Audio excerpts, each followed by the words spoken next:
Welcome student. Today we are going to see the next point of our syllabus, biotechnology topic, that is the applications of biotechnology. So in applications, that is we are going to see that is what are the uses of the biotechnology in different fields, that is in health, agriculture, industry, environment, and also in the genomics. So the biotechnology is an umbrella जसं covering असतं umbrella सारखं, तसं covering हे बायोटेक्नॉलॉजीचं हे पाहायला मिळेल. So see, that is the how the biotechnology is useful, that is some applications. So first see, that is here the biotechnology, that is plant biotechnology, plant cell and tissue culture, GM crops म्हणजे genetically modified crops, marker assisted selections, industrial biotechnology याच्यामध्ये enzyme biotechnology, protein engineering, metabolic engineering, metabolomics, त्यानंतर जिनोमिक्समध्ये whole genome sequencing, gene function, reverse genetic, bioinformatics हे जिनोमिक्समध्ये येतील. त्यानंतर microbial biotechnology, त्यानंतर environmental biotechnology याच्यामध्ये pollution control, biofuels, bioremediation, biodiversity हे सगळं येईल.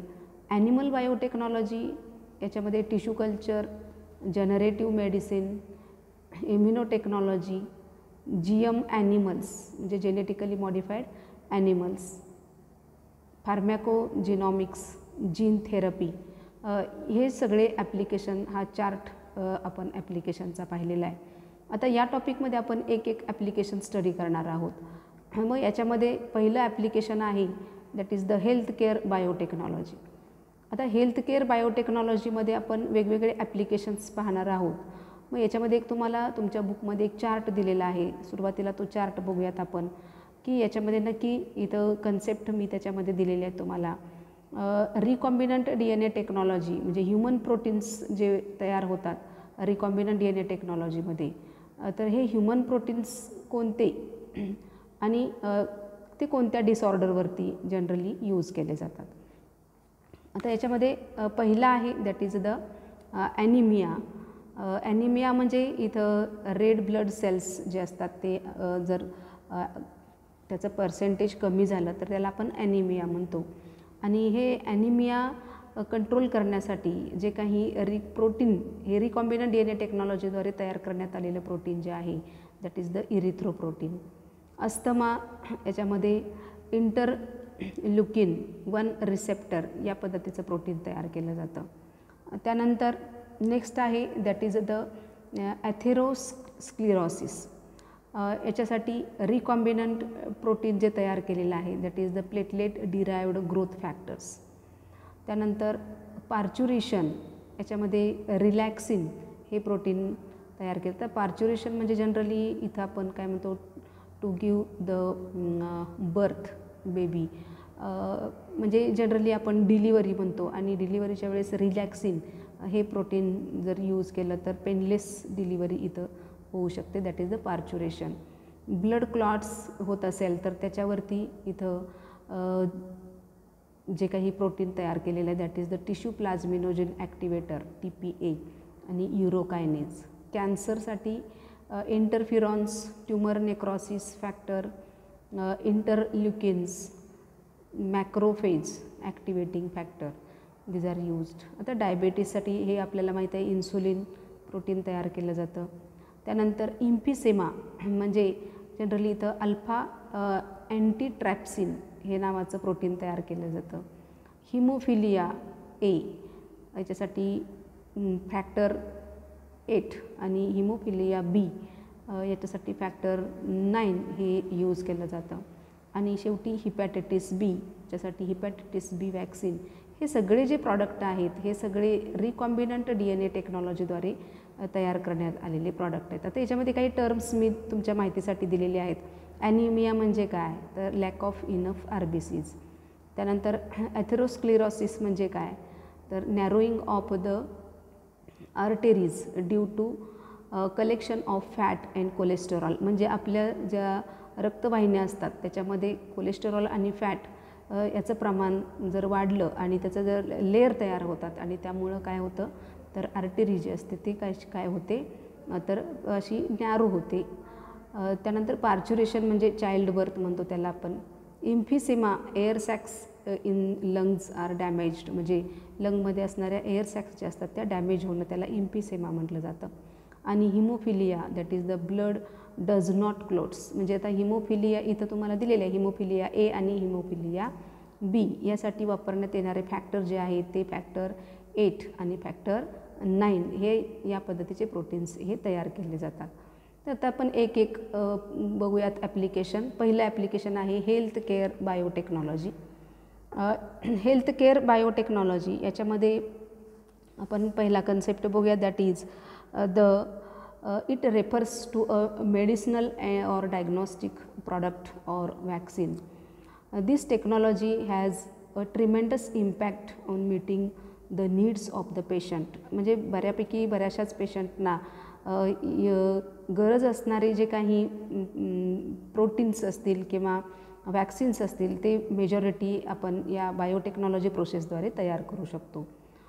Biotechnology offers patients a variety of new solutions such as unique, targeted and personalized therapeutic and diagnostic solutions for organ transplant, stem cell technology, genetic counseling, forensic medicine, gene probes, genetic fingerprinting आणि कॅरिओटायपिंग. आता कॅरिओटायपिंग हा concept काय आहे बघा. कॅरिओटायपिंग म्हणजे generally इथं काय केलं जातं, pairing and ordering all the chromosomes of an organism, म्हणजे एखाद्या ऑर्गॅनिझमचं क्रोमोझोम्स जे असतात त्याचं पेरिंग किंवा त्याला ऑर्डरिंग करणं याला कॅरिओटायपिंग असं म्हटलं जातं. तर हे या पद्धतीचे जे काही त्याचे ॲप्लिकेशन्स आहेत ते मेजॉरिटी हे हेल्थ केअर बायोटेक्नॉलॉजीमध्ये येईल. त्यानंतर next that is the human insulin. Human insulin आपल्याला माहीत आहे, ह्युमन इन्सुलिन हे मेजॉरिटी पाहिलं आपण तर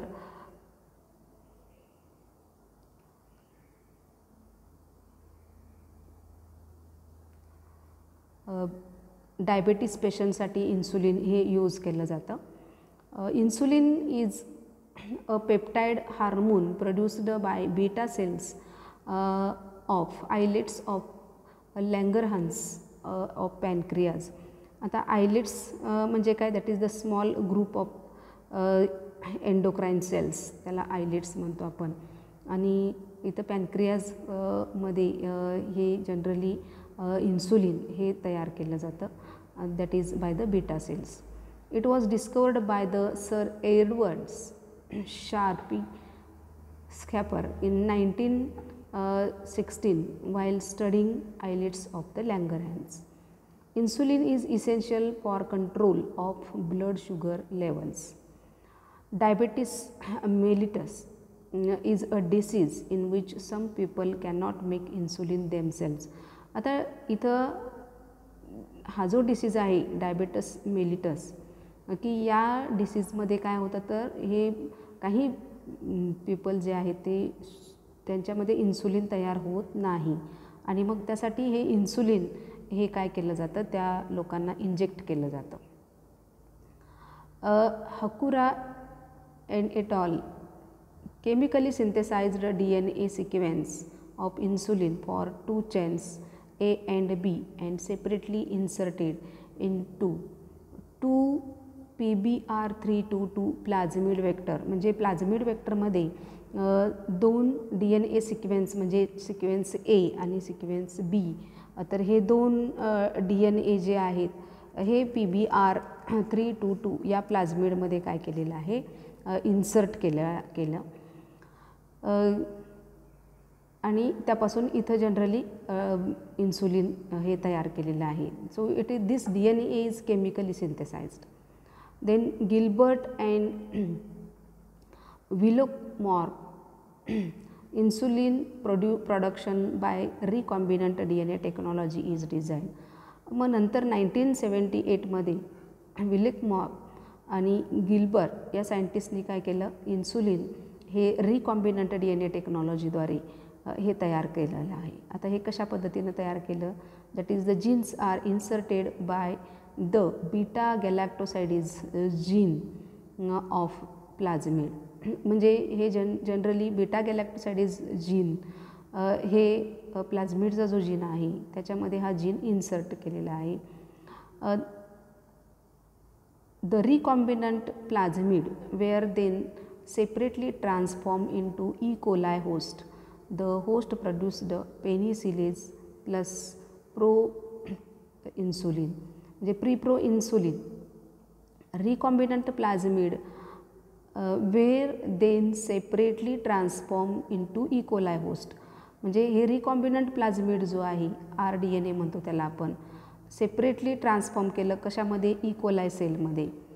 that is the host produce, that is the penicillinase and here the pre-pro insulin.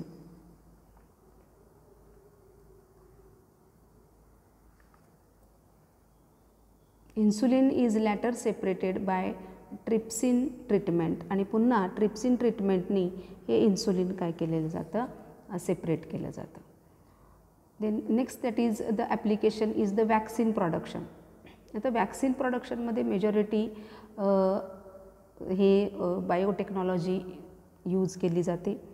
Vaccine प्रोडक्शनमध्ये काय बघा, a vaccine is a biological preparation that provides active acquired immunity against a certain diseases. आता majority vaccines जे आहेत हे biotechnology प्रोसेसद्वारे तयार केले जातात आणि मग हे बायोलॉजिकल प्रिपरेशन आहे आणि जनरली इम्युनिटी तयार करण्यासाठी जनरली हे वॅक्सिन हे तयार केलं जातं. Vaccine consist of a biological agent that represents the disease causing micro organism. म्हणजे ज्या मायक्रो ऑर्गॅनिझममुळं डिसीज होतो तेच मायक्रो ऑर्गॅनिझम हे जनरली इथं यूज केले जातात वॅक्सिन प्रोडक्शनसाठी. It is often made from a weaken or kill form of micro organism, its toxin or one of its surface protein antigen. म्हणजे इथं जनरली जो एखादं व्हायरस असेल आणि त्याच्यापासून जर आपल्याला वॅक्सिन तयार करायचं असेल तर ते व्हायरस किल केले जातात किंवा ते विकन केले जातात, हाफ किल केले जातात आणि किंवा त्या मायक्रो ऑर्गॅनिझममधला टॉक्झिन किंवा त्याचा सरफेस प्रोटीन हा यूज केला जातो. जे सरफेस प्रोटीन अँटीजेन्स असतात ते यूज केले जातात. Biotechnology has offered modern diagnostic test kits, rixial, bacterial and the viral vaccines along with radio-labeled biological therapeutics for imaging and analysis. Vaccines have eliminated smallpox, polio, etc. म्हणजे आपण पाहिलेलं आहे की बऱ्याच आता सध्यासुद्धा जी वॅक्सिन आपण घेतो कोविडची, तर हे कोविड पूर्णपणे नष्ट व्हावा यासाठी आपण घेतो. तसंच इथं स्मॉलपॉक्स असेल किंवा पोलिओ या पद्धतीचे जे काही मेजर डिसीज आहेत हे डिसीज वॅक्सिननी बऱ्यापैकी हे इलिमिनेट करून टाकलेले आहेत. त्याचं अस्तित्व संपलेलं आहे असं म्हणू आपण की या प्रकारचे रोग कंप्लीट कमी झालेले आहेत. Biotechnology has made advancements in vaccination by making recombinant vaccines that have potential to eradicate non-communicable disease like cancer. म्हणजे आता बाकीचे काही कम्युनिकेबल, म्हणजे फॉर एक्झाम्पल आता सध्या कोरोना हे जे आहे हे कम्युनिकेबल आहे. नॉन कम्युनिकेबल डिसीज म्हणजे एखाद्या व्यक्तीला जर तो डिसीज झाला असेल तर तो दुसऱ्या व्यक्तीला त्याच्या सानिध्यात गेला तरी होत नाही. या पद्धतीचे डिसीज म्हणजे नॉन कम्युनिकेबल डिसीज. मग याच्यामध्ये जनरली सध्या कॅन्सरसारखे जे रोग आहेत याच्यावरतीसुद्धा हे बायोटेक्नॉलॉजीद्वारे वॅक्सिनेशन हे तयार केलं जातं. नेकेड DNA वॅक्सिन और viral vector vaccines and plant derived vaccines are found to be most effective against the number of bacterial and viral disorders. म्हणजे बऱ्याच वेळा नेकेड DNA वॅक्सिन म्हणजे डायरेक्ट फक्त DNAच यूज केला जातो. व्हायरल वेक्टर वॅक्सिन्स म्हणजे जिथं व्हायरसमधला वेक्टर यूज केला जातो किंवा प्लांट डिराइव्ड वॅक्सिन्स हे मेजर इफेक्टिव्ह म्हणता येईल. Next that is the viral vaccine, a novel approach. आता ओरल वॅक्सिन जे आहेत, ओरल वॅक्सिनमध्ये जनरली आपण काय म्हणतो की डायरेक्ट ते तोंडामध्ये घेतो आपण, त्याला ओरल वॅक्सिन्स म्हटलं जातं. आणि नोवल अप्रोच म्हणू याला की जेणेकरून की हे इंजेक्ट वगैरे करण्याची गरज नाही, तर डायरेक्ट आपण काय करतो तर हे वॅक्सिन हे आपण डायरेक्ट तोंडातून घेतो. It is a latest hotspot in the field of vaccine research which can be taken orally. म्हणजे डायरेक्ट आपण हे ओरली हे वॅक्सिन घेऊ शकतो. Immunogenic proteins of certain pathogens is found to be active when administered orally. The gene corresponding to such proteins is isolated and a gene construct is produced. This is introduced and expressed in the plant genome. Generally हे plant जिनोममध्ये introduce केलं जातं आणि त्याचं एक्सप्रेशनसुद्धा plant जिनोममध्ये आपल्याला पाहायला मिळेल. which results in production of such immunogenic proteins in the parts of the plant where it is expressed. म्हणजे इथं आपल्याला याच्यामुळं काय होतं तर इम्युनोजेनिक प्रोटीन्स हे प्लांट्समध्ये हे तयार झालेले दिसतील. These when fed into animal or many humans, the person becomes vaccinated against certain pathogen. म्हणजे ते प्लांट्सचा पार्ट, फॉर एक्झाम्पल आपण एखादं फ्रूट असेल किंवा कोणतंही पार्ट असेल तर तो जो खाल्ल्यानंतर आपल्याला डायरेक्ट वॅक्सिन हे इथं मिळू शकतं. Such vaccines are known as edible vaccines. It is the comfort and administration low cost and is to of storage. म्हणजे जनरली हे ॲडमिनिस्ट्रेशनसाठी कम्फर्टेबल आहेच, लो कॉस्ट, याची किंमत खूप नाही आहे आणि एज टू स्टोअर म्हणजे जनरली आपण हे स्टोअर सहजासहजी स्टोअर करू शकतो. An exciting invention of production of melt in the mouth vaccines that can be administered by placing them under your tongue that delivers it into a blood stream.